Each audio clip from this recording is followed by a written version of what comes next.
We're rolling, right? Okay.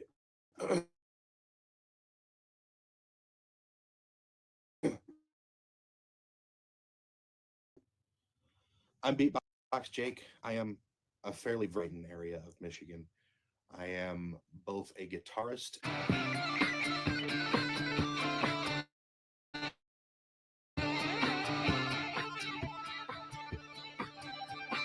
and a beatboxer.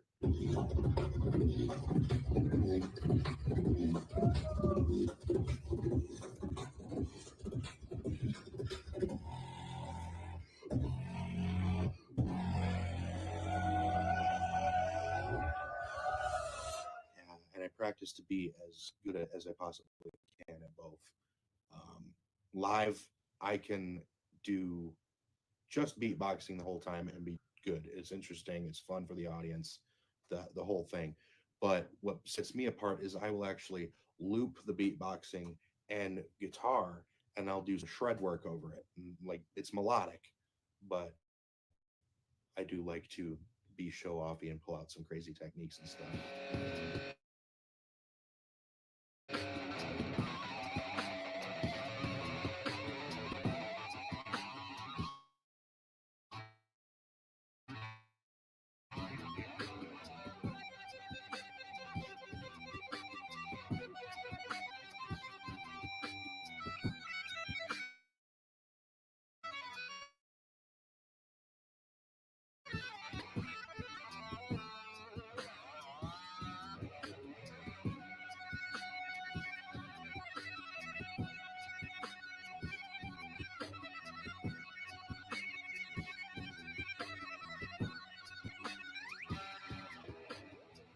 That's actually how I write songs. I do like instrumental rock, sort of like a Joe Satriani or a Steve Vai type of thing. It's melodic and it's tasteful, but I also will pull out pick tapping and whammy bar stuff and crazy techniques and all that. But I actually have a third category of what I do, which I call beatbox metal, which I may have invented. I don't know. I actually haven't found anybody who's doing what I do the way I do it.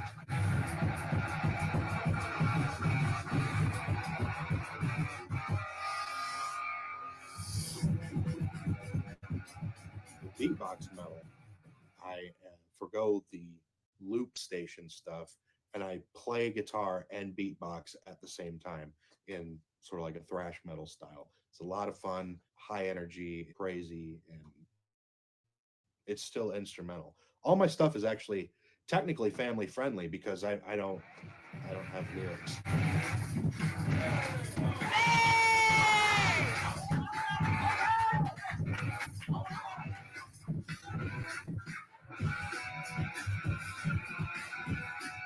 I mean, I'll beatbox and sing and stuff at the same time, but even that is pretty clean. I am also part of a collective called Shattered Dreams Entertainment. It's three people, two acts total. So me and BioKills.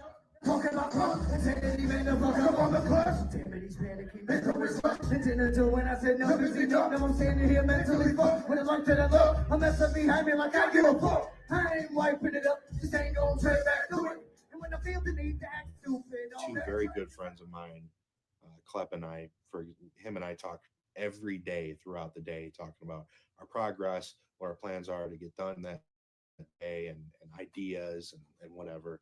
They're a like hardcore hip hop duo, very lyrical, very good, great performers, and I'm honored to be in a unit with them the way we are.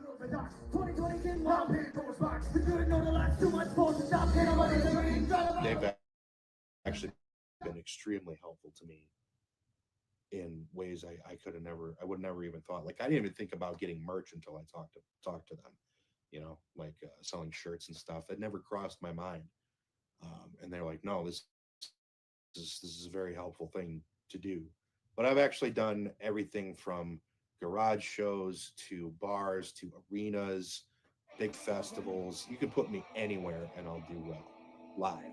So yeah, versatile. Like I said, I'm able to do very well in pretty much any performance. And as far as the music I make, it's like I said, it's instrumental rock with a bunch of shred elements, but all the drums are beatboxing. Um, so it's just me using my voice. I'm Beatbox Jake. You can follow me on Instagram, Facebook, Spotify, YouTube. Um, cheers. Hope you're doing well.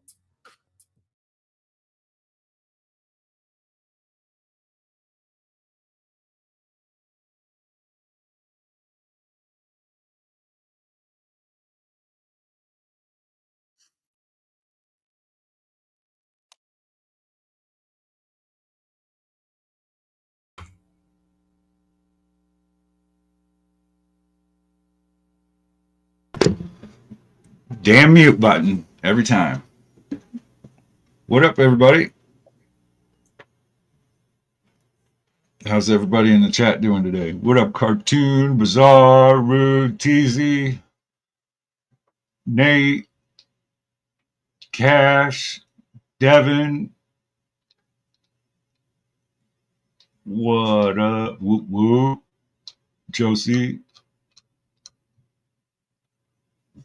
Luke?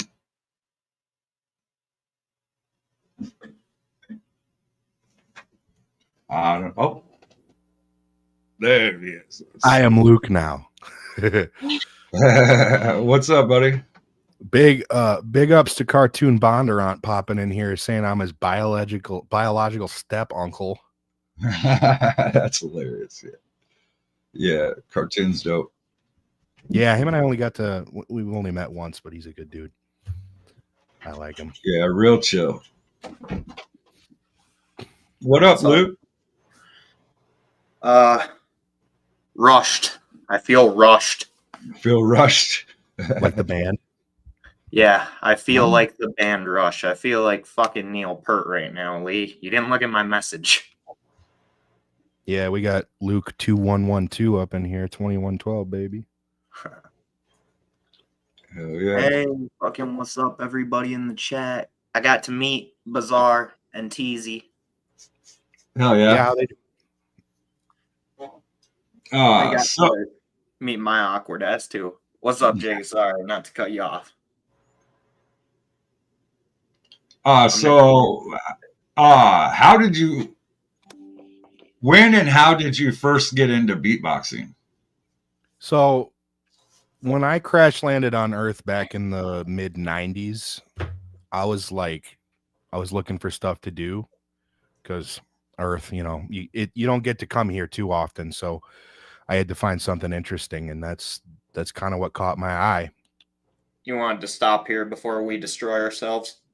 Yeah, dude. I mean, we're trying to terraform the skies of Neptune because that's all gas, which means there's a lot of room to put solid ground. No, the real answer is I was at a job. I don't know. Terraform Uranus. Yeah, sure. Is that your new pickup line? Does that work? Does that work? Is that gonna get you in with the ladies? I don't know about the ladies, but maybe with you, buddy. Why don't you come over here? We're gonna terraform that ass. All right, that's what we're doing today. No, I was working at Salvation Army, and I got told by one of the girls I worked with. I haven't lived with anybody. Named Alicia. She was telling me her boyfriend was drunk one night trying to do it, and I didn't know it was anything that could be done more than just the little like that kind of thing on the street corner. And I saw this guy Dave Crow from a band called Hey Moon Shaker doing vocal dubstep in London, and a giant crowd gather around. And I was like, that's a good way to get my electronic aspirations out, because I already played guitar. I've been playing guitar since I was 9. 10 years later, I found out about beatboxing and got very obsessed with it. Yeah, it was like doing shred stuff, knowing I wasn't going to be able to connect with an audience the way I was doing it. It was very like Slayer back then, just ripping notes, no melody, just, yeah. But the beatboxing connected with people pretty well. And I knew that I wanted to blend it with the guitar, because I didn't want to let the guitar go. I put so much time into it, and I love doing it. And yeah, learned how to play more melodically while not getting rid of the crazy techniques and all that. And here we are. Who or what? I gotta pop in and just mention real quick. I've been a big fan since you went up with RA during the gathering. Yeah. Your shit blew his whole set out of the water. Much love to RA, but you know there were audio. I think RA's in here actually. He's hiding in the background. He's fucking hiding. Well, RA, I'm sorry. That set wasn't my favorite. You kill it every other time. If he's actually in here, I miss you, dude. I thought you were gonna do your little thingy. I mean, yeah, we can have RA in here for a little bit, you know. You want me to talk about how I met meth? No, tell us how we're not doing it. Yeah. I'm the head of the good dad gang out here. You know, I always wished I got to be on In Living Color, but you know, they had Light, they had MC Light, they had KRS, you know, they had all the good guys up there, the good men and women of hip hop. They didn't need to bother with a scumbag like me, you know. Have you ever been told you sound just like Beatbox Jake? No, that, you know, he actually did a good job at that gathering show. We did a couple other shows together. I haven't really talked to him since, trying to focus more on local beatboxes in the areas I'm in, but you know, he's a good dude. He's all right. You know, maybe I'll have him come on some other time in the future. Your pants fell to your ankles during your set, all right? You know, you come to New York and say that shit, we're gonna have a problem, you know, you and me. I don't know how disrespectful this is coming off, so it's all fun, but dude. All right, if you see this for some reason, I only do your voice because I like your voice. I'm not trying to make fun of you or anything. And you kill it too. You sound just like it. He does not agree. No, man. That's awesome. He said, and I quote, made of this shit. I don't think that's very good. So I actually met another insane beatboxer that year. He was a man playing harmonica. He started doing some like folk music, but then he started beatboxing at the same time. It was fucking insane. It was like hip hop from 1850. Yeah, Dave Crow does that too. That's actually, harmonica is kind of a common thing to add into there. Really? Mm-hmm. It seems like it is. That's why people do it. But harmonica is sort of like the first thing people thought of, from what I can tell, to add in as far as a wind instrument. But I've seen people do it with saxophone. I've seen people do it with a trumpet. Yeah,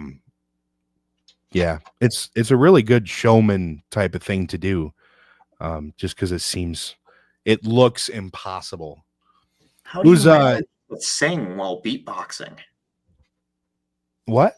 How do you manage to sing while you're beatboxing? It's fucking insane, dude. Find beverage thing to be my home, to be not lame, to buy don't you care, to buy don't relay, to be my web.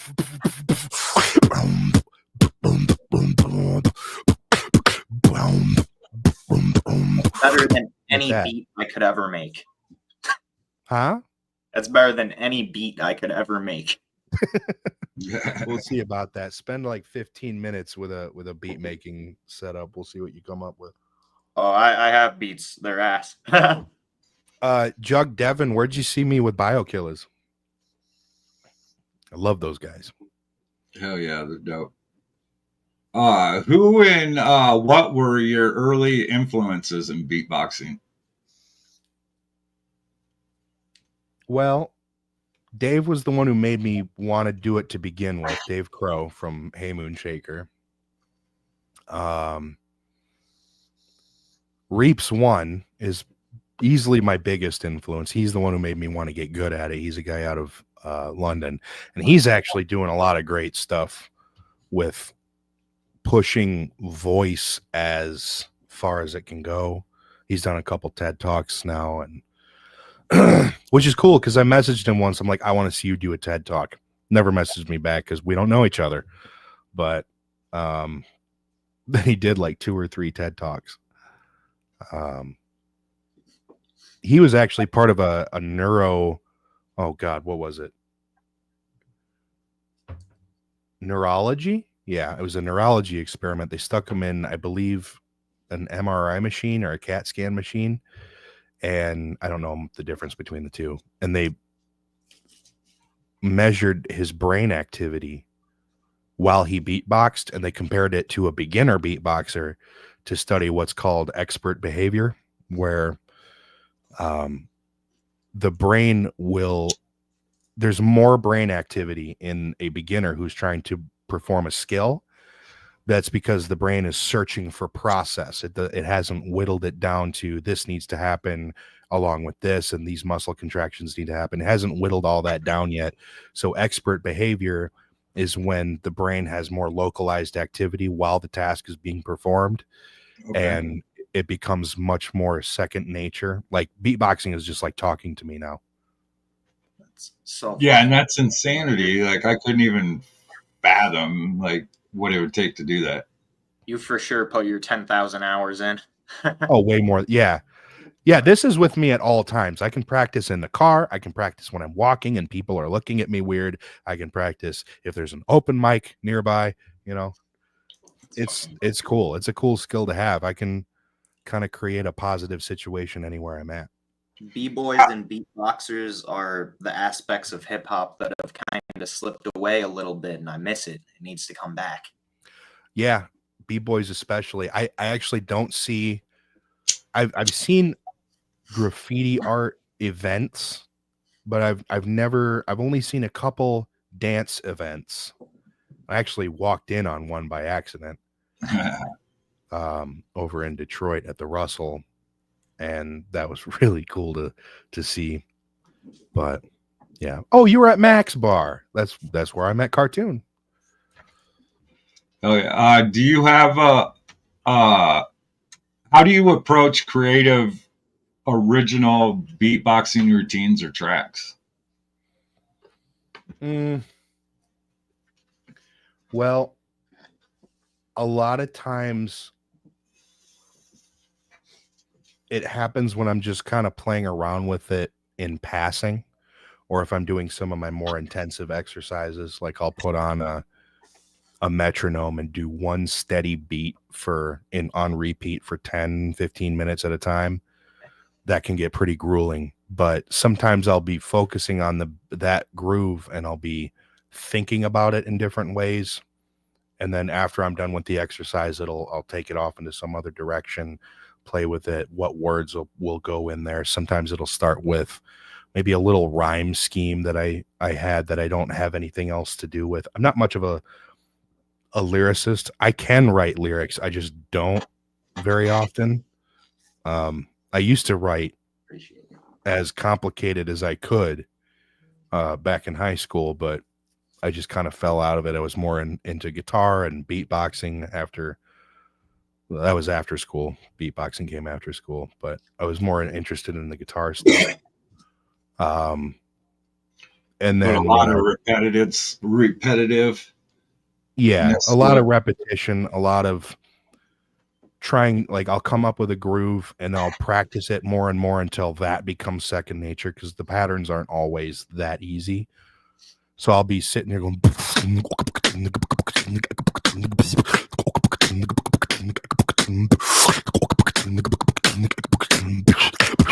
and then start doing offshoots.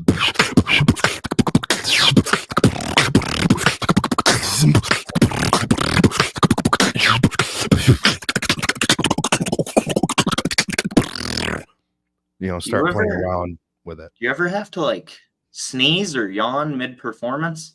I have not. No, I've actually burped. I just made it part of the set. Like,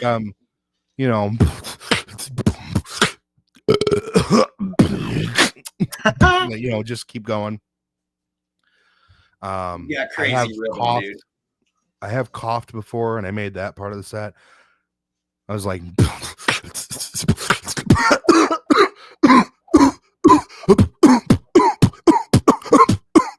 like that kind of a thing. Yeah, you get the idea. So fucking impressive. I I want will Right. say this too. Anybody who wants to perform or learn beatboxing, do it as safely as you can. Focus on good technique. Practice it safely, because if you do an inward K or something like that, that's an inward sound. I have fired straight saliva or a piece of food down into my lung mid set. I was done. Thankfully, it only happened at an open mic, but yeah, that crushed my whole performance. I didn't realize there was a technique to it. I didn't realize there were safety hazards. Yes, there are. My doctor, actually, there's this technique. This is something that Reaps One pioneered, actually. It's called a drag. He calls it an inward drag. I just call it dragging because it's in both directions.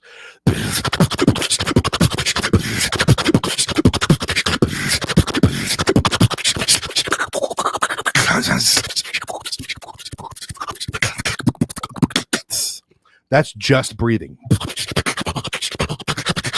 That's all that is.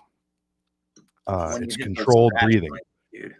My doctor told me not to do that for too long at a time because I will get used to that rate of oxygen and pass out when I stop. Makes sense. Has not happened, but that's something else to keep in mind. Bizarre. No. Luke, I'm your father. You got a story you can share about a time you learned something valuable through beatboxing? I can talk about my whole entry into hip hop culture. Oh yeah. That would actually be great. So I started out in the southeastern open mic scene. There was a place called Brewery Becker in Brighton, Michigan, and they had an open mic every Wednesday. I was looking for stuff to do after I graduated high school, and I took my acoustic guitar down there and played some of the kind of dark songs I had written. I did that for a few weeks. I'm not really sure how long exactly, but I started making, some friends there. Then I found out about beatboxing, and the day I went home and looked it up, got obsessed, learned how to do a kick drum, just that thing. Went to the open mic was the next day. I went to that, did my normal guitar stuff, my acoustic stuff, which I don't really do much of anymore. It's all electric. And the open mic was over, and I was like, do you mind if I try something real quick? And I went into the microphone, heard it come out of the speaker, and was hooked immediately. I was like, this is something I really need to pursue. This speaks to me. The idea of, because our voice is our number one tool for communication. The idea of using that in a way where I could make people want to physically move their bodies, that's a powerful thing. The whole concept of that for me was powerful. Just a microphone and speaking music, speaking groove in a way that makes people want to move their bodies or be unified or be in the crowd, maybe dancing together or something. I consider beatboxing to be sort of an art of unity, because the groove or the beat is what unifies an audience, and you have learned to speak in that manner. So there was this guy named Phil who goes by Mr. Demented. Shout out to him. He released some stuff on Bandcamp, actually. He was like, I need to introduce you to this guy, Mr. Furious. And the two of them took me into Detroit, and I don't remember exactly what we did. It may have been at the Russell or like an after party show or something. They took me to a hip hop event, and I was like, okay, this is cool. I'm having a good time. And this is after I got, it was probably a few years, whatever. I had gotten fairly good at beatboxing by that point. And they were like, you got to come to do hip hop stuff with us. So I come, and this is why I say I come from ignorance to some people. I grew up, I'm from a town where it's all white people, not completely, but the percentage is like 1.7% black or something like that. It's all white people. And the town I'm from is very associated with Ku Klux Klan in its history. So going out to these different events, you not even just hip hop, but going to other towns and other cities, they're like, "Where are you from?" I'm like, "Oh, I'm from here." And they're like, "Why are you here?"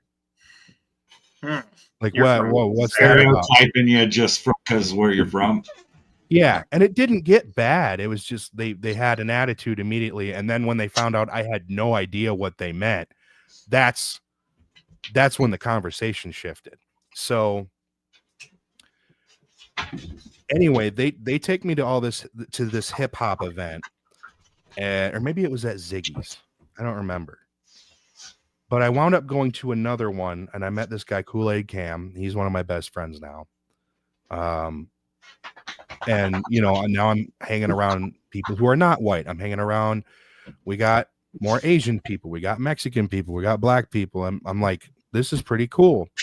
Well, I go to this event called the Dojo, which is specifically a hip hop open mic.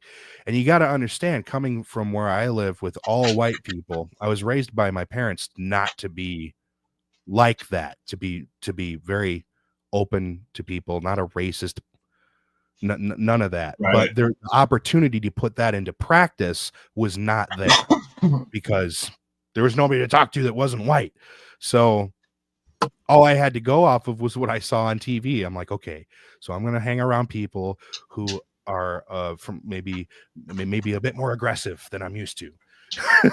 You know what I mean?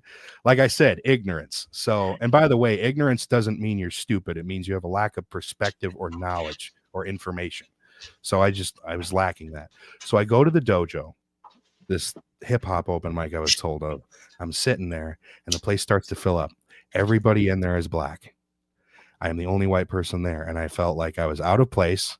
I felt like I was a visitor and I better keep my mouth shut and not piss anybody off. And then it clicked in my head. I'm like, this is how everyone in this room feels everywhere else. Yeah. Holy shit. And I wouldn't have been put in that situation if it weren't for beatboxing. In a way, that feeling kind of brings people together, though. Yes. And I haven't talked about this as much as I should have, because my message is unity and imagination. The beatboxing is unity. The guitar playing is imagination. And if we don't spend time around each other like that, like what I just described, and listening to what each other goes through, people who are in different situations than ourselves, we'll never truly be unified unless we do that, unless we actually come together and talk to each other and you gotta commune. go around other people to realize they're not bad, you know? Yes. The Which I never people thought they understand. were. I was like, oh, maybe the social customs are a little different. That was my that was my thinking going in. Oh, I better keep my mouth shut and my ears open and learn how they do things. Turns out it's the same way. You just be cool and respectful and everything's fine. Everybody's the same. Yeah. Yeah, let's give Clep an official introduction. What's up, homie? What up? What up? Just listening to the story. I've heard this one before, but it's a good story and it's dope, man. And I was just reading the comments at the bottom. What's good, everybody? How's everybody doing today? Fucking decent, man. Good. Hell yeah. Good start to the week, man. It's always a pleasure coming up on the Lows and Loud podcast, man. I've been looking forward to catching Jacob on here too. And yeah, we're off to a good start this week. Yeah, for sure. How's your day going, Clep? Not bad, man. Not bad. Just got home, just got all cleaned up, dealing with the power outage from last night. But I think everything's good. I don't have to throw anything away. It came on sometime today while I was at work, but I think we're all good, man. Yeah. Power outage or something?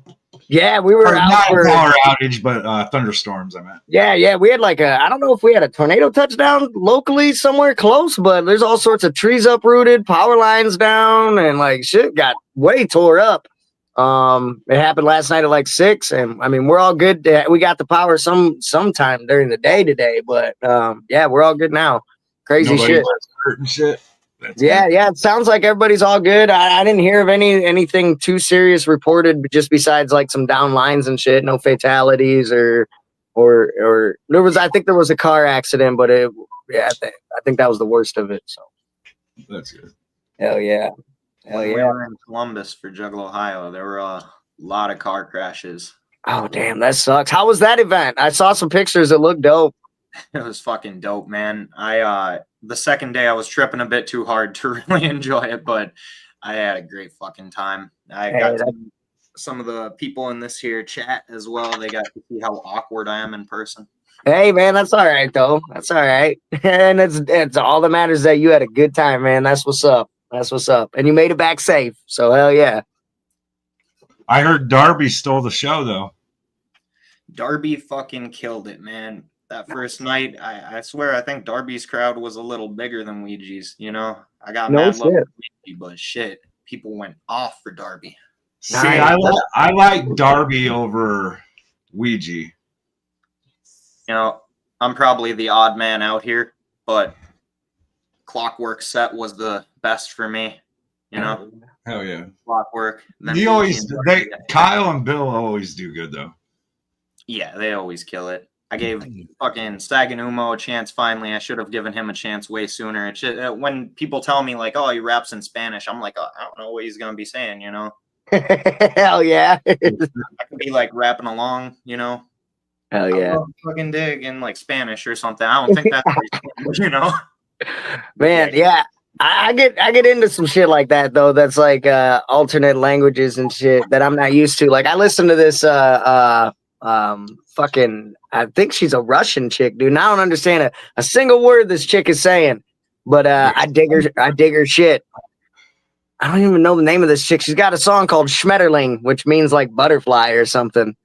I can't remember the name of this chick though, but it's like in Russian, the whole shit. And I don't know why, but I dig the fuck out of it, dude. I have no idea at all what she's saying, but it's dope as fuck. Oh, shit. Met Death Plus and fucking Moppy too. Shout out to Moppy. I was dying on the ground and he waterfalled me some water. Oh, nice. Yeah. Coming in clutch for the win. Thanks, dude. Hell yeah. For So, anybody who Jake, have you told him about any of the stuff we've done at all? Not yet. I was just gonna say that for anybody who doesn't know, this is Klep. He's from a rap group duo called Biokillers, and my fellow Shattered Dreams Entertainment. Hell yeah. People. Yeah, we've Jake and I I heard someone just mention brain spasm. I didn't catch who said it, but yeah, he just did the intro to my latest album. Him and I teamed up for that. That shit goes hard as fuck. But aside from that, we've worked with Jake several times. We've got the first thing we did was when our Bastards of the Universe album came out. Jake took Descent, which was one of the singles from that, and he put his own twist on it, man. He put some beatboxing and some shred to it, dude, and that shit goes hard as fuck. So if you're unfamiliar with the remix of Descent, check that shit out because that shit is fucking fire, dude. That shit goes hard as fuck. Yeah, we did that, and then we did a song called what's the one with you guys, me and Bullet Brack? Full Metal Bracket. Yep. We skipped one in between there though. But yeah, we could talk about Full Metal Bracket too. That shit was dope as fuck. Yeah, Bullet Brack's out doing a bunch of stuff right now. He just he just put something out. He's in Europe at the moment. Nice. I met him with RA actually. But yeah, there was that. What else was it that you wanted to bring up, Cloud? The train. The train. We did that together. That was a fun one. Actually, Clep, I know what I said earlier. Do you want to do the announcement together? Do you want to do it, or do we want to just talk about Malign coming out? Oh well, there is Malign. We got a song from my album, which is called Dichotomy. It's the darkest song on the album is called Malign, and it's just edgy groove bass line shred stuff.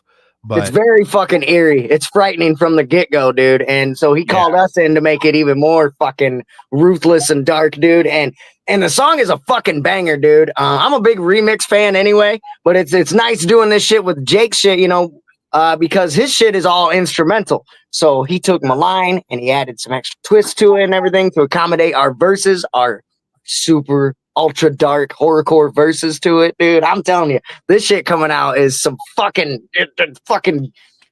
I don't want to go over the top, but this is like some kill your fucking mama shit, dude. But not, but not, because I love my fucking mama. So, but but I'm telling you, like, this it's on shit that is, type of level. yeah, this shit is like dark, dude. I mean, it's called malign, so I mean, yeah, we're malignant up in this bitch in a musical way. Yeah. Would you say it's way easier working with Jake than anybody else, like on beat perspective and shit? Oh man, it's always I mean, we're really good friends. We're like best friends outside of this shit too. So yeah, it is. I mean, we flow together. We get together for like skits and the Kleppy Gone Country skit we recorded on my solo album. We recorded that in person. And we just bounce ideas off each other too. And with him, you know, doing everything himself, it's real easy to be like, all right, dude, I think we should do this in the song. And he's like, all right, well, let me try this, see if you like that. And we'll bounce shit back and forth until we're like completely satisfied with it. So yes, to answer the question the long way, I do think it is really easy to cohesively work well with Jake. How did We're you also guys not- become We're not homies? argumentative with each other either. We don't, like, our ways of doing things are very different, and there are points where there probably would have been conflict with any other two people, but we just talk easier. Yeah, I don't you know. understand each other pretty much to the You guys fullest. click. Yeah, it's patience, and I mean, it's not really a lot of patience. I don't get irritated. And I don't know. sometimes we'll try out both of our ideas just to see, you know, we'll be like, oh, Yeah. well, maybe we'll like this better. Sometimes we'll roll with both. Sometimes I'll be like, all right, man, what I said from the rip wasn't great. So we'll go ahead and scratch what I was saying and we're going to roll with your idea instead, you know? So, yeah. And it's also a good thing too to have a partner you do music with be different style and think differently than you do. Absolutely. Absolutely. You bring both those together, you can make some masterpieces, bringing both of your ideas into one. For sure, man. I agree wholeheartedly. Yes, sir. How did you Yeah. guys link up and shit? How'd you guys become homies?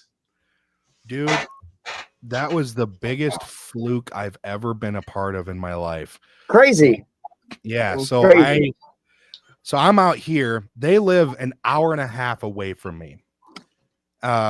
I had never driven probably farther than 45 minutes to do anything for music, maybe 40, 45 minutes. And then some random woman who nobody else remembers, I don't even remember her name, contacted me out of nowhere. No idea how she found out about me, from some town called Hillsdale that I've never heard of.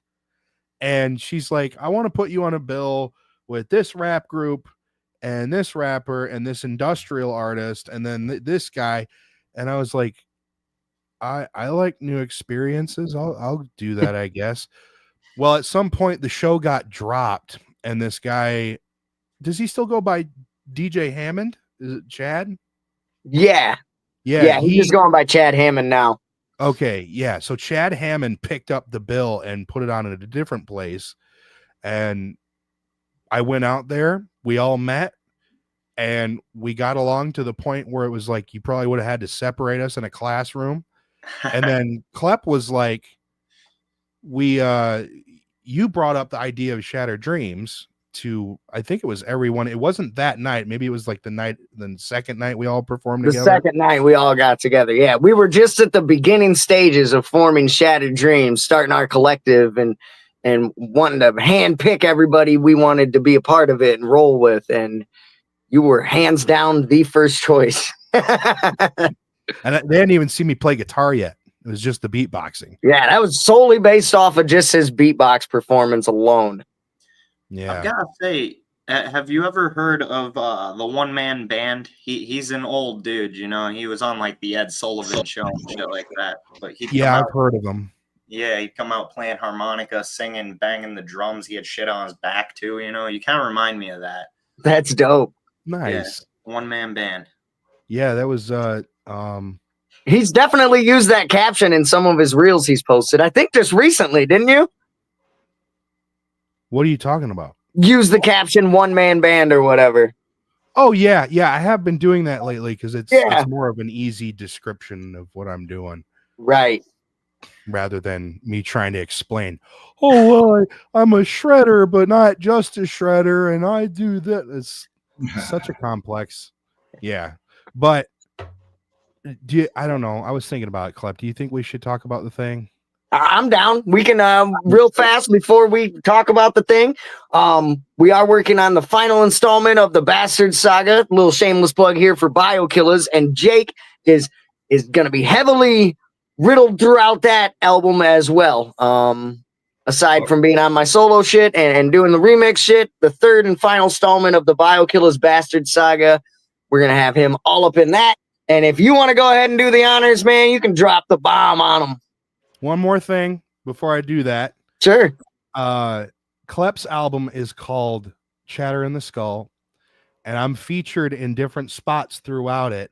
Everybody go listen to it and inbox me on social media how many times you think you hear me featured on it. We should make a contest out of it or something. We should totally do that. Yeah. Oh, that'd be awesome. But the big reveal, which I'm going to postpone for as long as I can. So let me check my IG. I'm kidding. I mean, I can play this real quick. Oh shit! Sure, throw. Song's so trippy. Play it.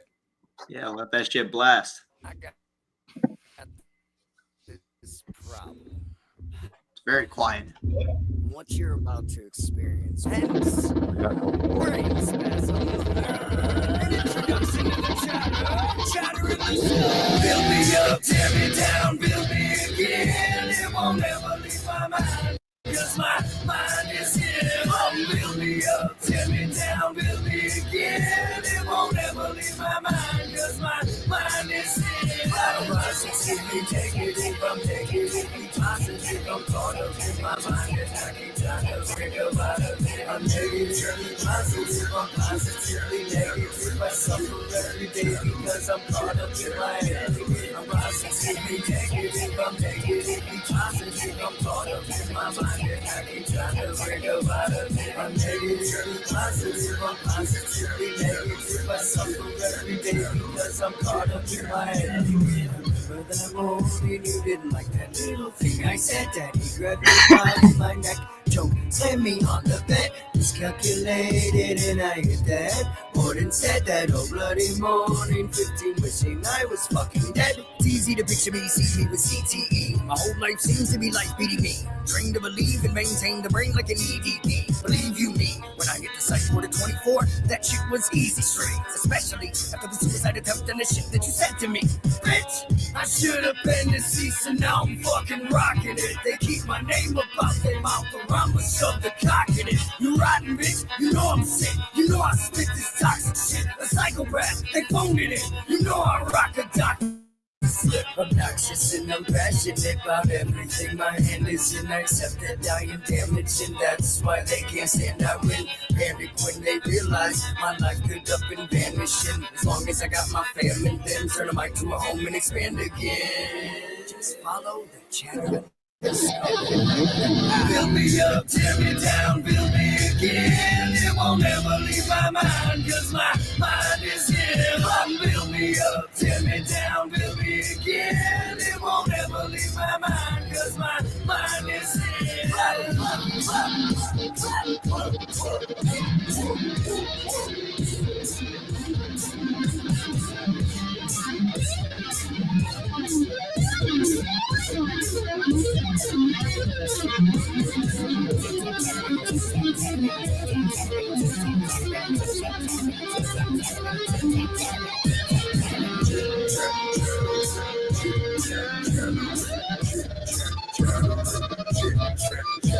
Don't get it twisted, I don't suffer schizophrenia. This shit is different, I just live up in my head too much. I show others love and tell myself I fucking suck. I used to turn The drugs to be my only pick me up.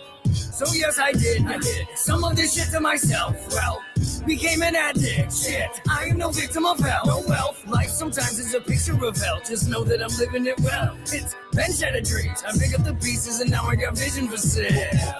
Forever clapping, what you see is who you fucking get. They call a legend in effect. I'll take the fucking credit for that. And I'ma be direct. You see me, I expect respect. And I'll show respect. Cause the other way you go home and go and fold that broken neck. Don't care who you are, we'll show you that. And I'd be happy to show you that. Don't let this shit be more than rap. We can all have victory, score the back. And I don't even know where I was going with that. Bipolar attack, brain spats. Brain. Alright, we go again. It won't never leave my mind. Cause my mind is here. Build me up, tear me down, build me again. It won't never leave my mind. Cause my mind is here. Positively negative, I'm negatively positive. I'm caught up in my mind and I keep trying to break up out of it. I'm negatively positive, I'm positively negative. I suffer every day because I'm caught up in my head. I'm positively negative, I'm negatively positive. I'm caught up in my mind and I keep trying to break up out of it. I'm negatively positive, I'm positively negative. I suffer every day because I'm caught up in my head.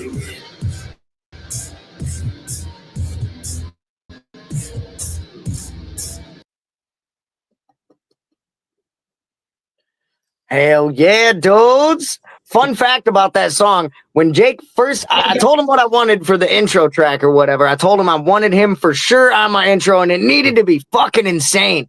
Like it needed to be like the perfect intro to the inside of my mind.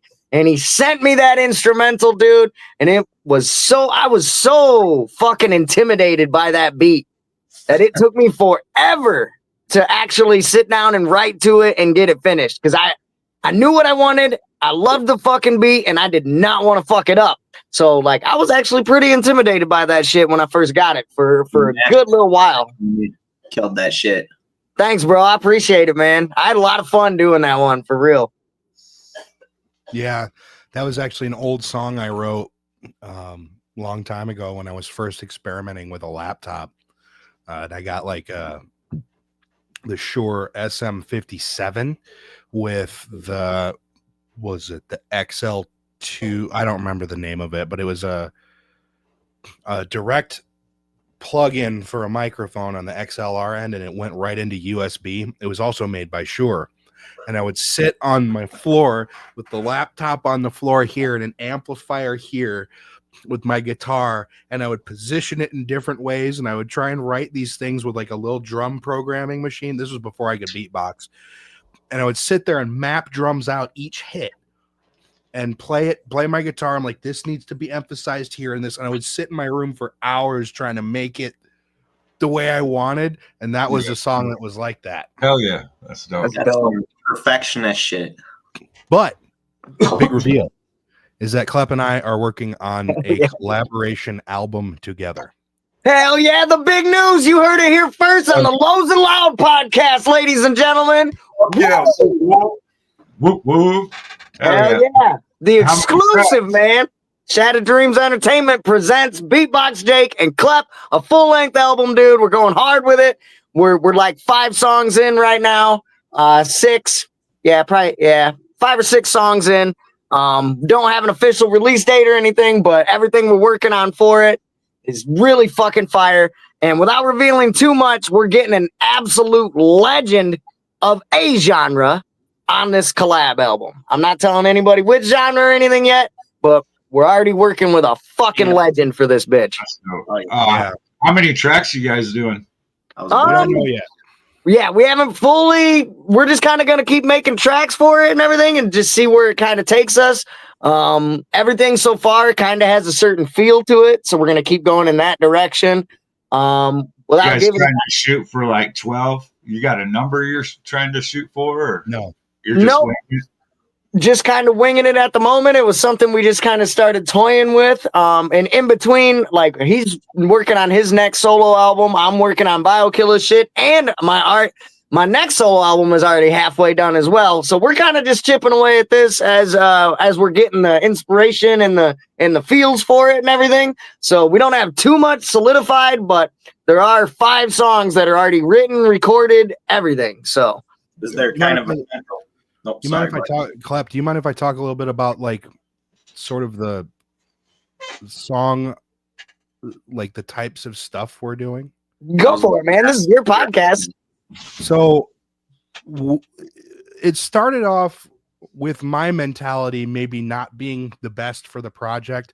Some cool stuff came out of it, but I was trying to write things that felt more like Klep featuring Beatbox Jake, like I was a beat that was accommodating a rapper. Right. And those things turned out really cool, but I was sitting there like, this is a really unique thing that's happening right now. You have an instrumentalist, like theory studied guitar player person who's making music with a rapper. I don't know you don't see Steve Vai working with like the Far Side or something like that. No. You don't see that happening. That's happening right now, that type of thing.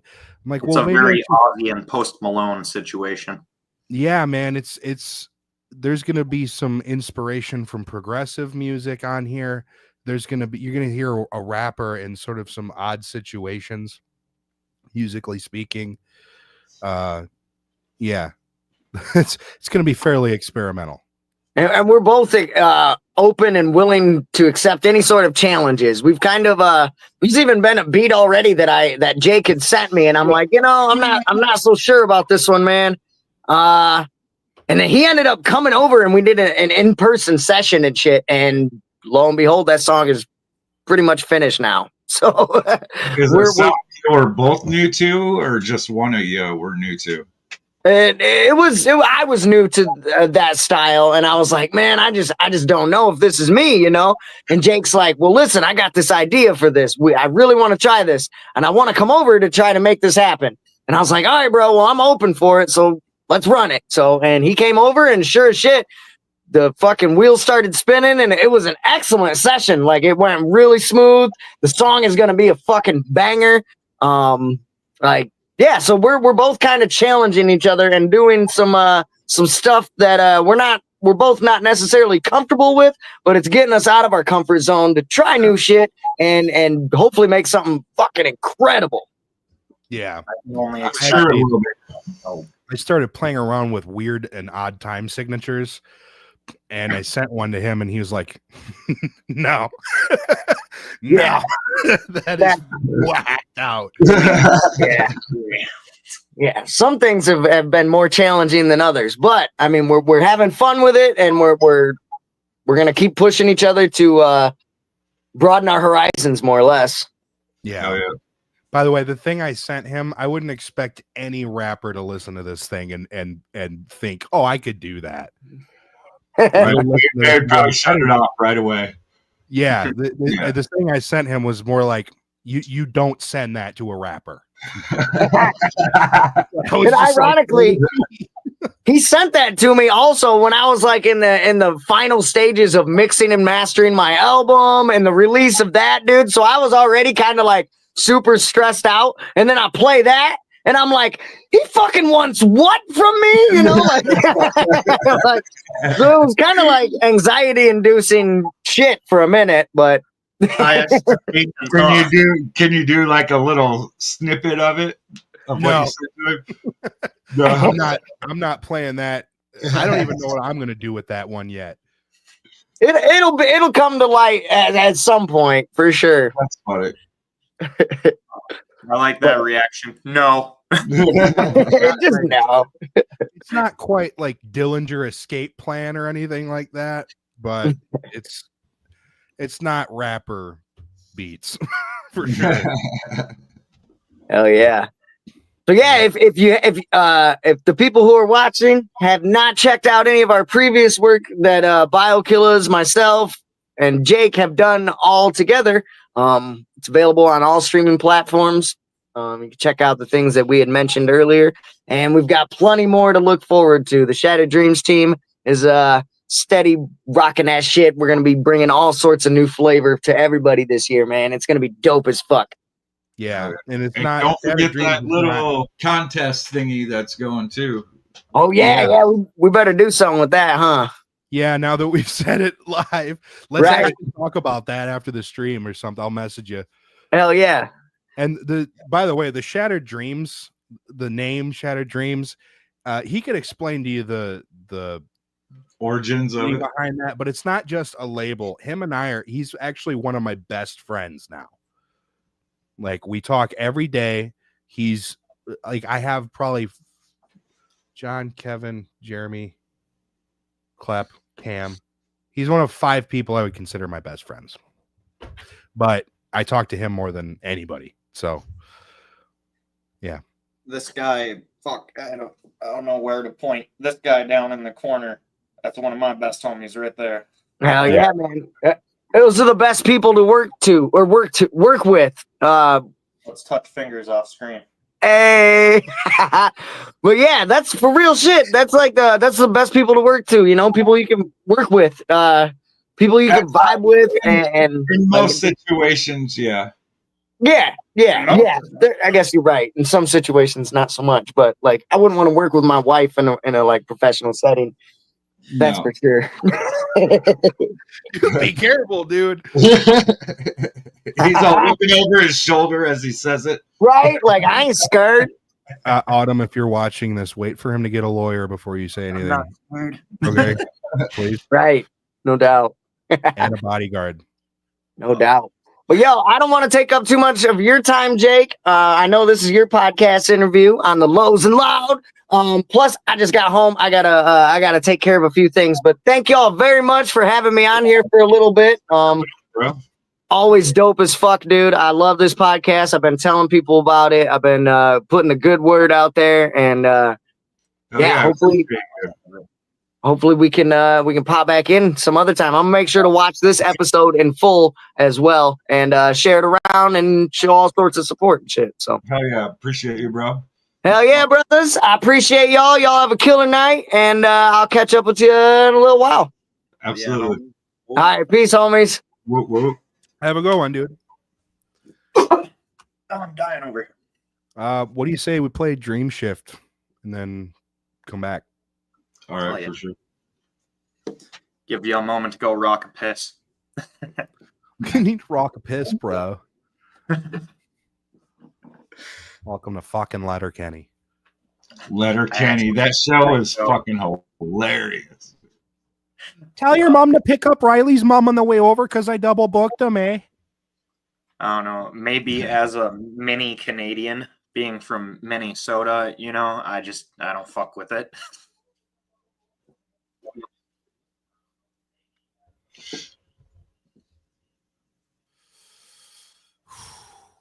Oh yeah, get that shit.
everybody in the chat would share this out, that'd be dope.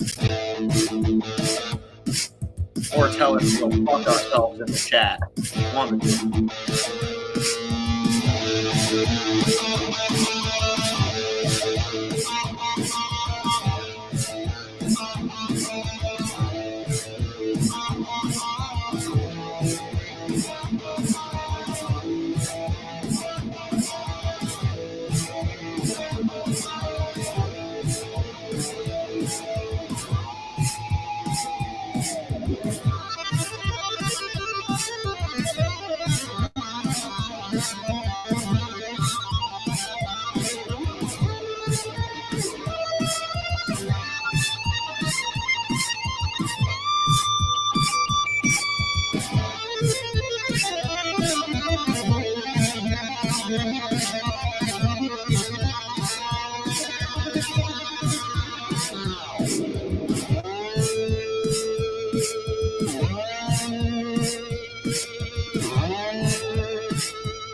Boom. That shit was tight, dude. It reminds me of, I mean, I shouldn't say the dead genre of rap rock, but fucking, it reminds me of some rap rock, you know? It's funny. A little bit of People have rip-hop. been saying that it reminds them more of hip hop than I thought it did. Even that song, just the through the whole thing. By the way, every bit of drums on that album is all me beatboxing. That shit's so cool. All the guitar is me as well. All the mixing was I did everything. I don't know if What you can kind tell. of but I'm a big fan of competitions beatboxers. What is happening? Two people talking same time. I don't do have that that a kind lot. of stereo, You're supposed to have one ear toward Lee and one toward me. bro. I know. He's that's like, not- bro, no way. bruh. Nah. So what? Okay, Go ahead, Luke. Luke. what did you say? I was just commenting on that shit being sick, and I was just saying, if you couldn't tell, I'm a huge fan of beatboxers, and I think you're at the top of that list. Nice. Now, Oh Lee, yeah, Tori's my mom. She's popping in the comments there. Hi, Mom. Hola, Hello. señorita. How are you doing? Huh? What were you saying, Lee? What kind have you entered any like competitions and stuff? No, I did. Well, I'll start with this.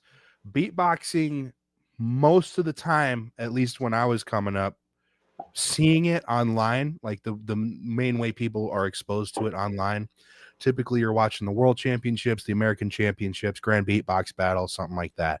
I personally feel that the presence of beatboxing is represented so much by battling that to some people, I'm not saying that this is actually how it is for everybody, but to some people, it might come off like that's the only way to make it as one. Because I don't see too much representation of it in other places. So I personally don't want my success or my career to be based off of battling. I'm also much more interested in using beatboxing to entertain an audience and connect with a group of people rather than try and destroy somebody else or their reputation, or like, I'm better than you. I'm not into it. So, but that said, I think it was last year. No, it was the year before last. I got to go as a guest showcase performer to the Ohio Beatbox Championships. And I met two heroes of mine. People have been watching since I started. I met Napalm and I met Misfire. And I also met a guy named Carnage the Executioner, who's been around since the 80s. And he loops his beatboxing and then raps over it. And he's his own DJ. And he's got bars. And he has something to say, which is his type of rapping inspires me more than a lot of stuff BioKillers does, because it's like aggressive in my head. It's very lyrical, and I like it. Carnage, shout out to Carnage the Executioner. He actually very clearly has something to say. You can hear what he's saying. It's very well articulated, and he's got good rhyme schemes on top of that. But he's sort of in line with it. So several years ago, I did a show with KRS-One, and when I saw him perform, I said to myself, I'm not going to do rapping unless I have something important to say. And Carnage is one of those people. I've got to ask, is that because KRS-One is such a, I don't even know how to put it. I wouldn't say political rapper, but he does always have a message in every song. It's that he's talking about knowledge, the knowledge aspect of hip hop, which seems to be not entirely lost in a lot of rap these days, but people aren't focusing so much on the community aspect of it. I notice people aren't trying to be MCs so much anymore. They're trying to be rappers. And when I saw him perform, the way he dealt with the crowd, the way it felt like he was the leader of a party more than, not a political party, like a fun party, rather than just a performer. And it felt like he was there to represent us in the room. I had never seen that before in a local artist. I've seen people kind of try to do it. There's a few people that I think do it well, but they don't have the level of success or that legendary name yet. Came up at just the right time for it. Yeah, but I still have never seen anybody do it like him. And the way that it felt more like us than a group of people watching this person. It felt more like everybody was there together and he was just leading the event. And the stuff he was saying in his raps, obviously songs like Black Cop, Sound of the Police, Beef, stuff like that. It feels a lot more important. Like what this person has to say is important, rather than look at all the money I have. Look, I'm better than you. I'm a better rapper than you. Look at the gold chain. I get bitches. Natty rents. It doesn't mean anything. I don't care about any of that. It's not impressive to me. You don't seem happy unless that's on the music video with you. You know, so seeing him, and 80% of those people, they rent those chains and stuff and their cars and all that. Do they? And go to a set that looks like it's on an airplane. I don't know. All I know is seeing, and I didn't even know who KRS was. This is how new I am to hip hop. I didn't know who KRS was until 2 weeks before that show. Really? I saw him at the gathering. That was pretty dope. Yeah. In 22? Huh? in 2022. Is that when you're sounds about referencing right. Lee? I think I've seen him once or two. Has he performed twice at the Yeah, gathering? he's been here 2 or 3 I- times. I was gonna say I thought I've seen him twice, but I remember one because I'm usually tripping my balls off the whole time gathering. So what I remember is very slim. Yeah. I know that he was having mic issues that year, and he decided that he wanted that shit fixed. You know, I forget who went before him, but like it sounded fucked up. You know, he told them to fix his mic. They disappear for how long? And he was doing poetry and shit, which I fucked with, but the gathering wasn't the place for it. A lot of people were pissed. A lot of people were booing him. He was giving a rundown of the history of hip hop and the importance of it. Yeah, pretty much what you're talking about right now, and people were not rolling with it. Yeah, I feel like a Juggalo event is a bit different than just a standard hip hop event. If you go to that, you're looking for a certain kind of entertainment. You need to bring that raw style in that Yeah. type of genre. Which Oh, I mean, oh. RA, in my opinion, he did a good set. Yeah.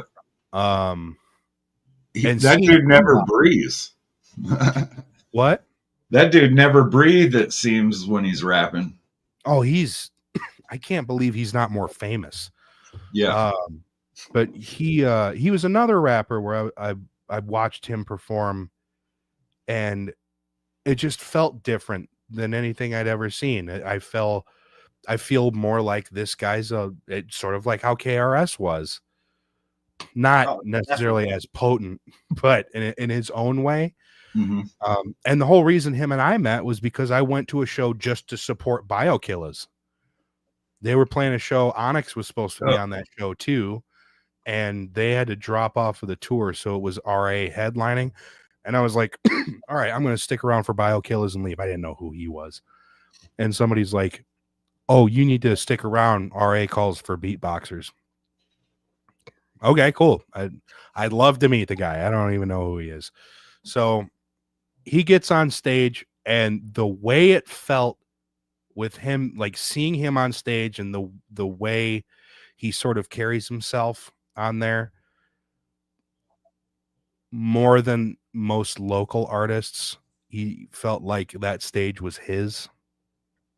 And that really grabbed me. Presence. Yeah, and he was getting the crowd involved in certain things, and that's something I don't see rappers do very often, especially on a local level. Prof is huge on that. Who is Prof? I don't know. Prof. I don't know. He's a Minnesota rapper. He's with Rhyme Sayers. Okay, yeah, Carnage is from Minnesota as well. Yeah, but and Carnage does that thing too. So I'm trying to work that. I'm trying to work that more into my sets because I want to be respectful towards hip hop. Hip hop has done a lot for me, as I talked about earlier, with the, engaging with different types of people and basically getting a better understanding of the world through that. And then being able to meet these different people, get on bigger stages like that. I would have never had that happen if Mr. Demented hadn't pulled me in to hip hop culture. And I want to pay as much respect to the core elements of hip hop. Like how rap, that's a lot of mainstream rap, it focuses sort of on the sex, violence, money, drugs. Have you heard the analogy, guns and butter? Yeah, you see a lot of that in modern hip hop or modern rap music. The culture of hip hop doesn't claim that. Originally, it was MCing, graffiti art, breakdancing, DJing. We're just having fun. That's all it is. We're being creative and enjoying ourselves. It was very wholesome, in my opinion. And then all this other stuff got popular, and I'm trying to be as respectful to the culture as I can, and I want to bring that. Yeah, a lot of stuff these days, it's garbage. I'll say that. Yeah. But how often do you hear somebody try and articulate what that means? Not often. Yeah. I hear I mostly hear people outside of the hip hop community complaining about those things, and that kind of irks me. It's like, no, we can bitch about it within ourselves, you know. Mhm. I was going to say, I just wanted to point out that song RA did with Immortal Technique. Hang on. Oh God, it's like my favorite thing he's done. Yeah, same here, and yet it's slipping my mind right now. All that and still get through the day. That song. I have the internet in front of me. What am I doing? No substance. Connected to the internet.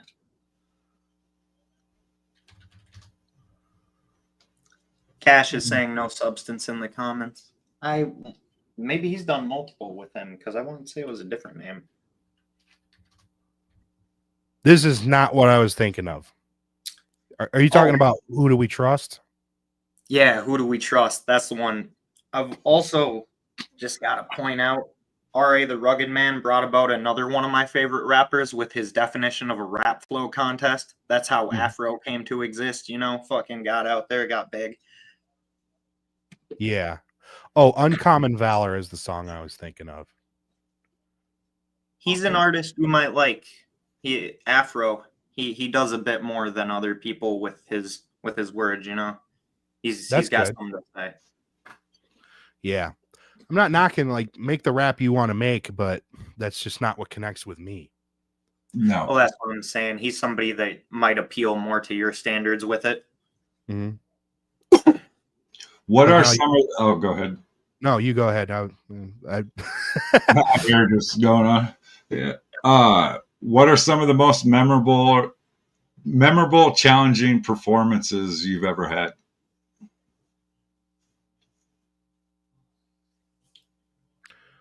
That KRS-One show was a big one because I felt like that was sort of early on in me being around hip hop. I felt like because people were there to see him, and I went in and researched after I found out who he was. I'm like, oh, this is not nobody's gonna care I'm there, basically. That's what I was gathering from the situation. And that was not the case at all. I actually had a dream of mine happen then that night. You know the footage of Woodstock 99 where Limp Bizkit's playing and there's a sea of people going up and down. Yeah. I wanted that to happen to a beatbox drop for me. And it happened that night for the first time. And it has happened a few times since, but has not been that aggressive and violent. That place, it was at the Blind Pig in Ann Arbor, Michigan. The place was packed out. I want to say maybe 600 people. That's a lot of fucking people. And I said, I did my thing. And then I was like, all right, if you're feeling me, I want you to get low. And I was surprised. The entire front half of the audience just knelt down. And it was such a weird sight to me. And I stopped on stage and I think I started laughing in the middle of it. I was like, I didn't think you were going to do it. Have you ever been to a Slipknot show? No, I don't go to very many concerts. I've seen like videos of them like from overseas in like the UK and everything. They get like 300,000 people to go down and then just explode, dude. I could just imagine what that would feel like. Oh, it was great. And because of the size of the room at the Blind Pig, it felt like it was the entire room compressed. So I did that. And I'm like, when I get to the drop, I want us all to start jumping. Are we ready? Everybody's like, yeah. And I do this like,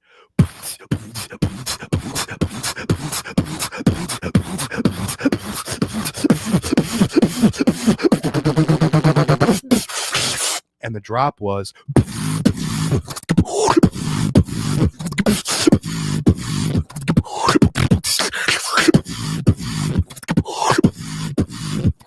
it was that beat. And I started doing it, and it was the most violent. I thought for a second I started a riot. It didn't at all, but that's what it felt like because I'd never seen that before in person. So that was your first time making a place explode, basically. Yeah. There was another time in the crowd. The artist on stage controls us. Yeah, there was another time I played with this band called Your Generation in concert at a place in Wyandotte, Michigan called Yak Arena. I did 2 nights and I performed between their sets, like during their break. And there was, if I remember right, 3,000-ish people. I might be wrong about that, but that's what I remember. And nobody gave a shit that I was on stage. Nobody cared. That for me was difficult. Just because I was like, oh, I'm performing to nobody. So I'm sure you could probably do a lot of that, like Decepticon beatbox type stuff. Oh, like the Transformers sound effects? Yeah. I haven't tried any of it. No. Mm-mm. So, do any of the beats ever run together for you? Like you start one and you accidentally do another? Yeah, sometimes. But because my beatbox sets are usually very improvised, like I'm trying to be in time with the audience. Gives you a lot of freedom, huh?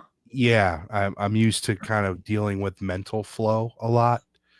So that's kind of how that works for me. And I also get to switch in time with it. If the audience feels like they're moving in a different direction, I can move with them as best I can.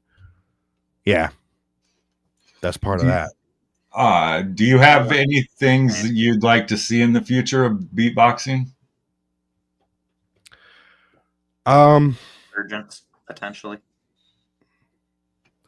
I would like it to be respected more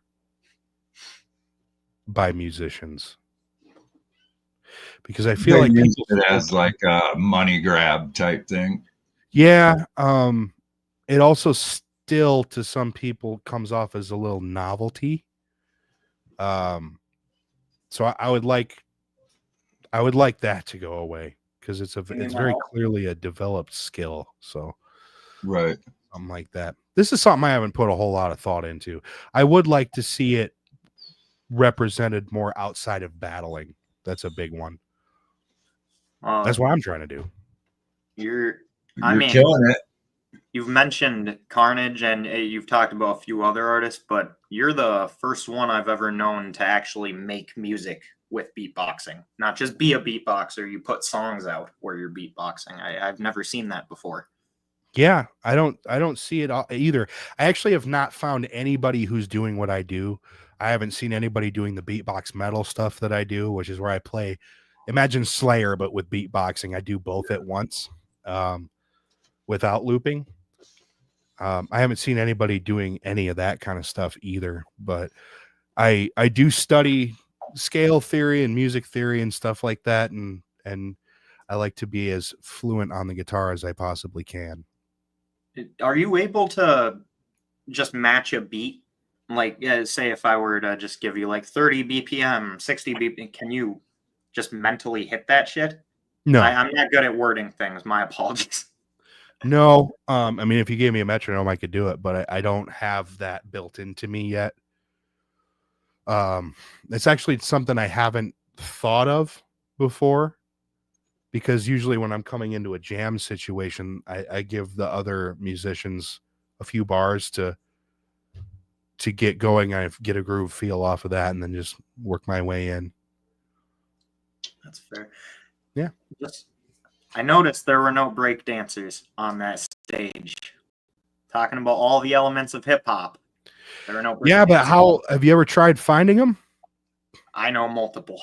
They are hard to find though. Yeah, I know multiple as well, but I would never be confident in just asking the audience, like, we got any break dancers in here? I wouldn't be confident in getting anybody going, yeah, me. I'll do it. Somebody stand up and just do the fucking fall on their face. Just like 5 people come and stand in a row in front of you and just what you need, boss. It's like them dudes in the masks. I always forget their name, but the ones that wear the mask and do all the like. Yeah. Man. How would you describe your personal style of sound in beatboxing? Because, well, I don't know, because I stopped listening to other beatboxers quite a while ago because I was afraid I would start copying people's style. But with Dave and Reeps being my two main influences, I guess I would call it like a London style, but I don't know if that's accurate or not. It used to be almost strictly electronic styles. So I would study dubstep, house, hard style, hard dance, minimal, drum and bass, trance. Oh God, what was the other one? Big beat. That was another one I would study, although I studied that more when I started hanging around hip hop and I heard Junkie XL for the first time. So I started studying big beat when I heard him. So I don't know. There's a bit more hip hop in it now than there was before, just because of the crowds I'm playing to. What are your favorite elements of beatboxing? Do you like kind of giving a bassy performance, or do you like doing the rapid fire? I love speed. That comes from me being a metalhead, I think. Just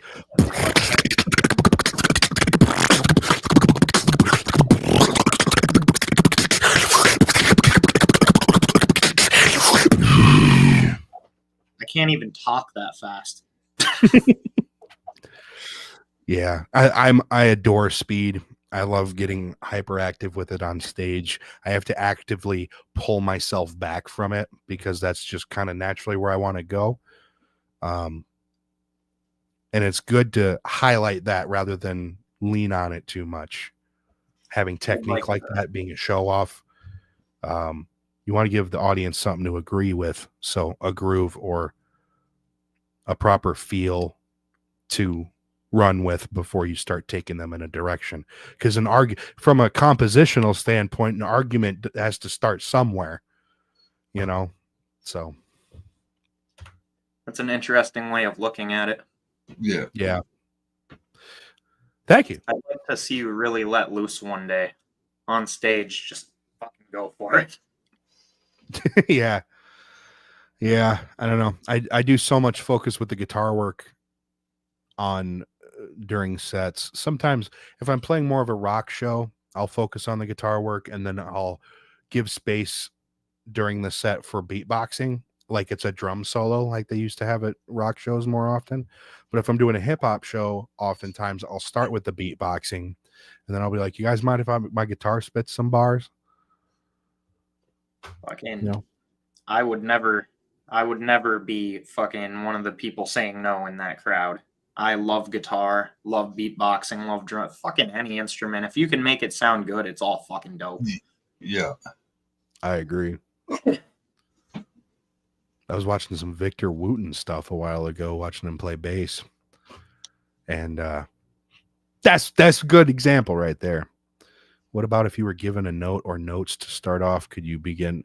You talking with melody on the guitar? I mean, that's something I start off with. If I figure out what the key of a song is, I have the whole fretboard to play with. I know exactly what I'm doing. I know where, if we're playing in minor, I've got just off the top of my head, probably 7 or 8 different flavors that I can play with based off of scale theory and stuff like that. You ever beatbox on a vagina? Not yet, man. I've had Not yet. I've to be honest, I've never been in a situation where that would happen, but I have been jokingly introduced as the incredible human vibrator. That's a wild one. Yeah. What's on your all-time bucket list venue to play?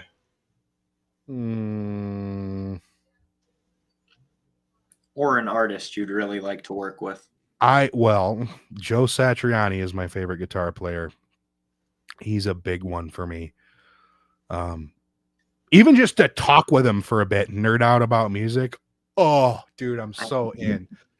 Can't say I know who he is. Educate your damn self. He is. Do you know who Steve Vai is? Okay, that one's a problem. Most people find out who he is, and then I tell them Joe was his guitar teacher, and then they freak out. So We might have an idea. My knowledge of rock is pretty scattered, you know. Yeah. Yeah, Joe's a big one for me. I think Aurora would be really fun to work with. She's a Norwegian singer. She's wonderful. KRS-One, actually, I would like to work with him. I just think that would be a really fun one to do. I wouldn't mind doing something with DJ Qbert. Do like an instrumental, my guitar, my beatboxing, and his scratching. He's amazing. Oh, that would be so cool. Reggie Watts. Yep. Rozelle, I think, would be a really cool one. I would love to do something with Dougie, just even a short video, anything.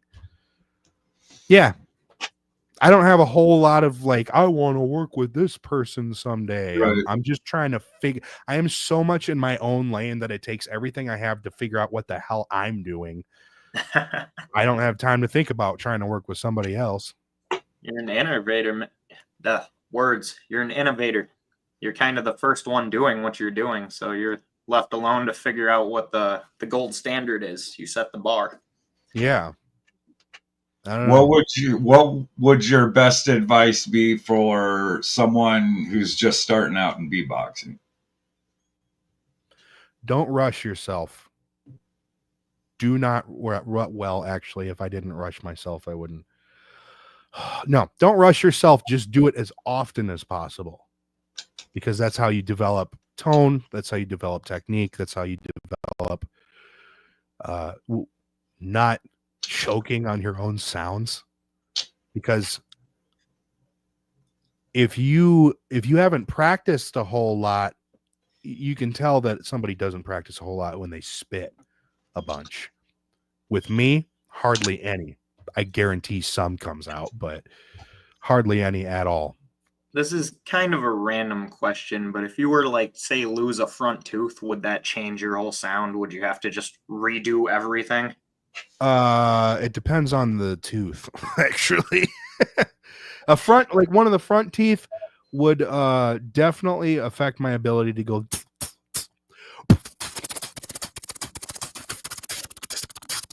like that kind of a thing. Yeah. I would have to figure out some other technique for that. Go completely. through the side teeth, the bottoms. Something back here, I would lose, or I'd have to figure out something else to do with that. Actually, I don't think no, I definitely use my teeth in that.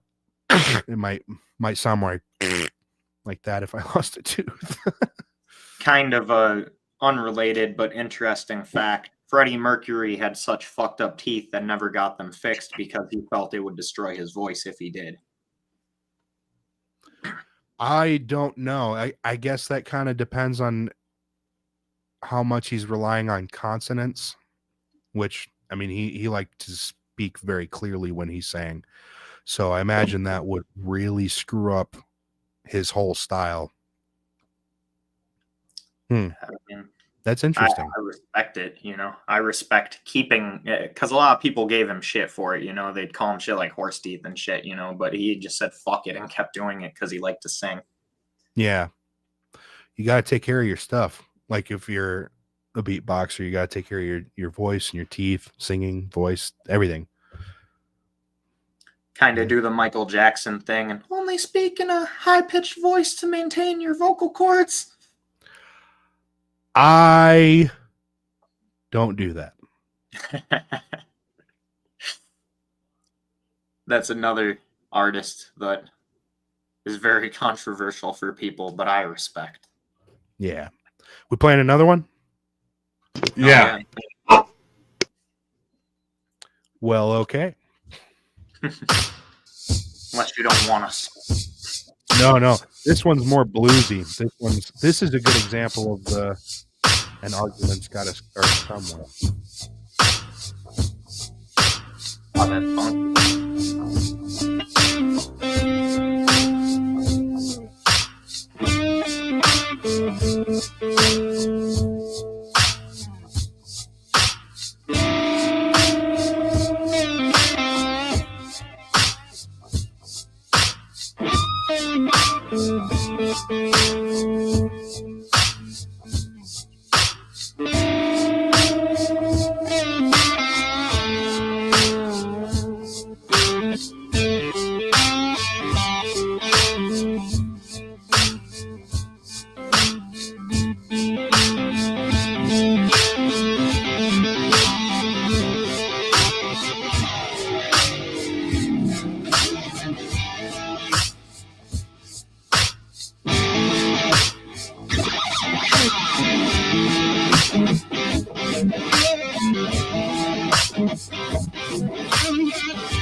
That was fucking dope.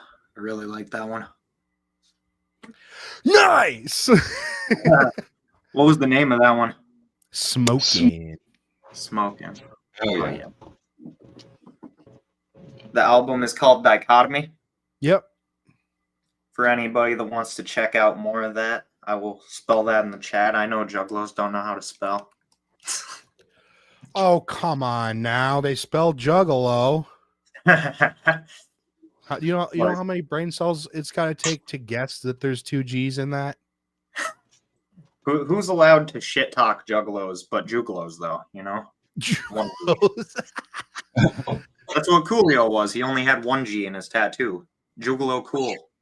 Oh, boy. I can see that. Juggerlo. Yeah. Well, thanks for having me on, guys. Yeah, for sure. We could dig in more if you want to come on some other time. I'd be down. It'd be fun. For sure. Yeah, just let me know. And if you ever want to drop news with anything, you're more than welcome to come on and drop news quick or whatever you want to do. Or if it's just somebody you're interested in that we're interviewing, feel free to pop on. Just give a shout out or ask a question. I would have loved to drop in on that Michigan Misfits interview, but we hadn't talked yet. I don't think. Those guys are fucking fun. Yeah, they're nice guys. I got to play one show with them, and that was quite a while ago. They're dope live for sure. Yeah. Are they still bringing those barrels and setting them on fire? I haven't seen them recently. Okay. Burning So barrels, I huh? wouldn't know. I didn't even know about that. What were they doing? They were, well, when I saw them, they had these 2 big, like, oil barrels. Maybe they weren't specifically oil barrels, but they were some kind of barrel, and they had actual, like, lighted on fire. That's fucking dope. Yeah. Pretty sure it was. I just I don't want wanted to question it. I wanted to give some shit to Bizarre. He said me and you go to the same barber before. I doubt it. I go to Novi for that. I don't go to a barber. You just let it grow. This is just natural and disgusting. I mean, that's up to you, man. I'm looking at you through a camera. I can't tell that it's gross or anything. Oh, it's not like grimy. I'm just shit talked. You know, I don't got mold in my hair. You know, like we'd be salty if I shit talk. Not him, but You're an amateur beatboxer? oh no, I'm an amateur box beater. Oh. Oh, that's a whole other ball game. I have no experience in whatsoever. Yeah, my name before was Lee's sugar daddy, Smarrow and Hoker. The comments, that box.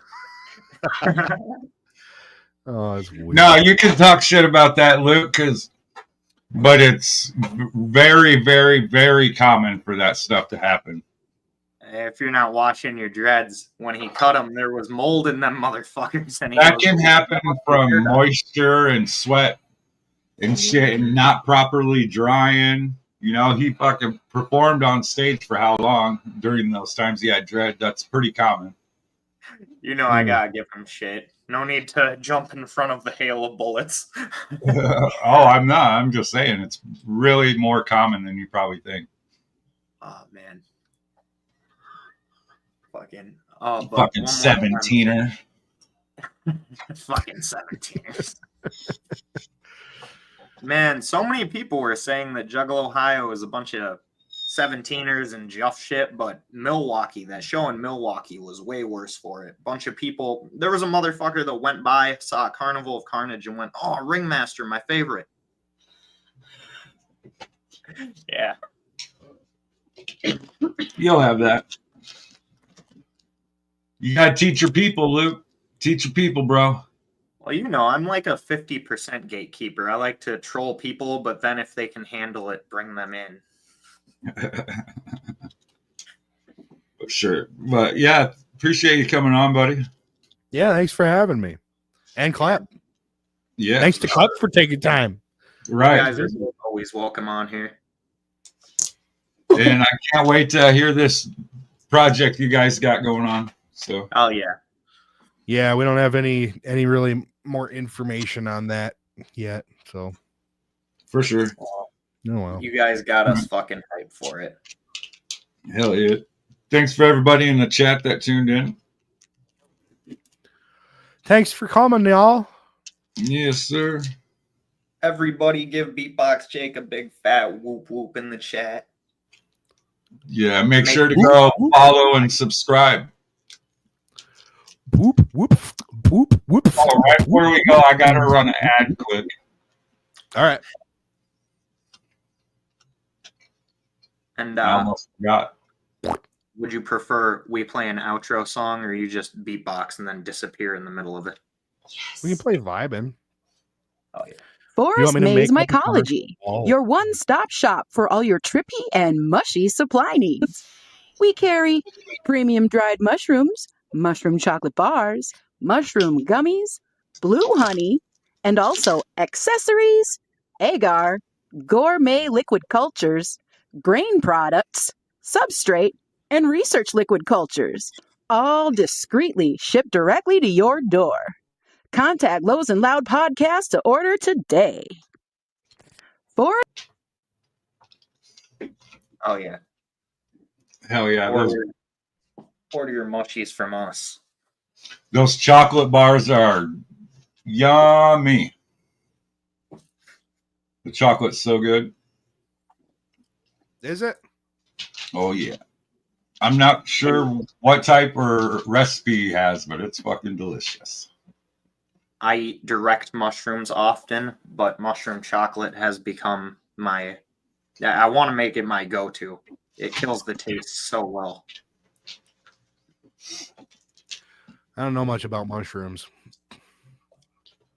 You said you wanted Viber? Yeah, we can play vibing. For sure, I got it Is up that right going to there. take it out, or are we coming back afterwards for a second? I got to get going. We usually let whoever we're interviewing dip in the middle of the end song. Well, thank y'all for having me on, and thank you to everybody who came to watch.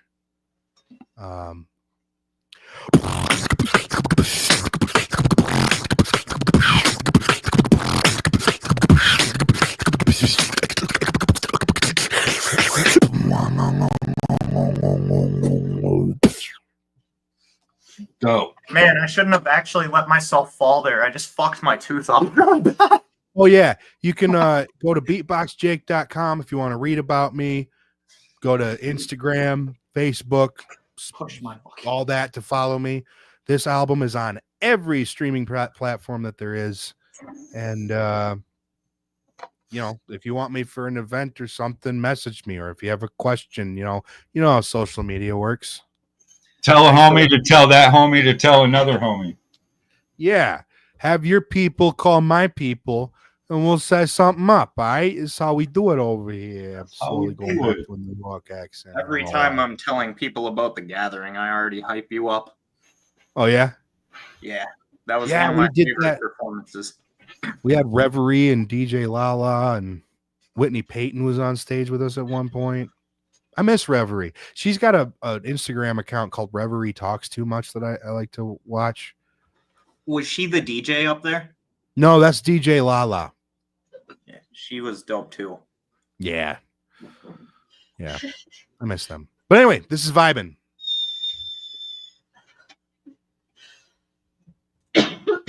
Lee.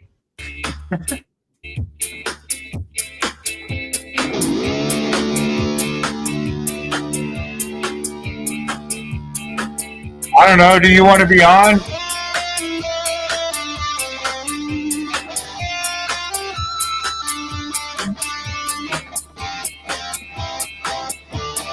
Hey, Dash got that Captain Crunch in him right now.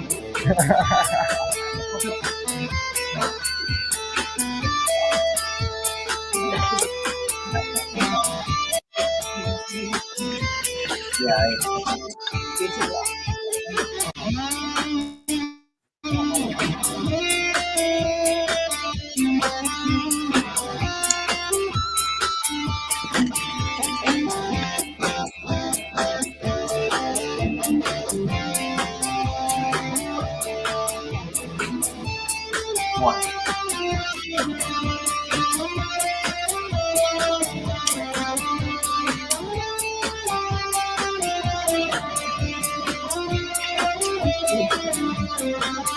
It's supposed to be like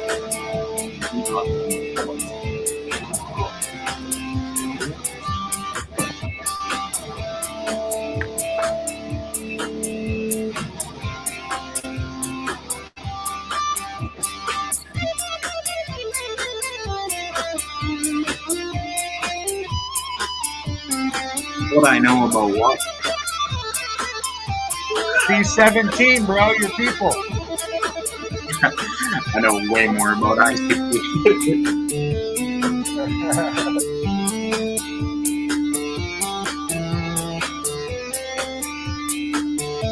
You want to know about T17? Easy and Bizarre know their shit.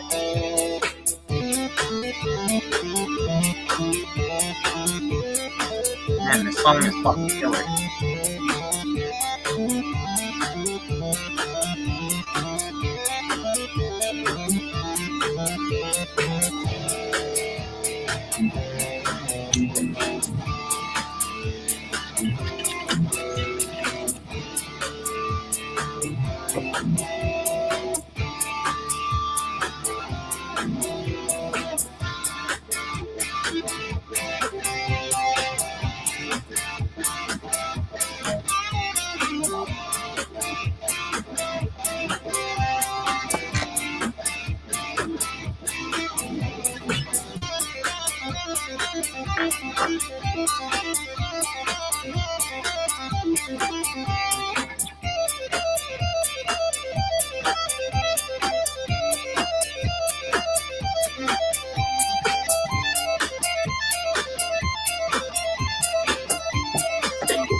All I can imagine right now is Ouija doing boots and pants to this.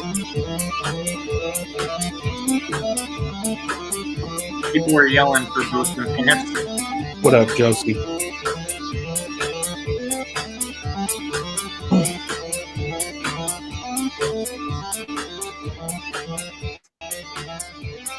We still got Bizarre in here.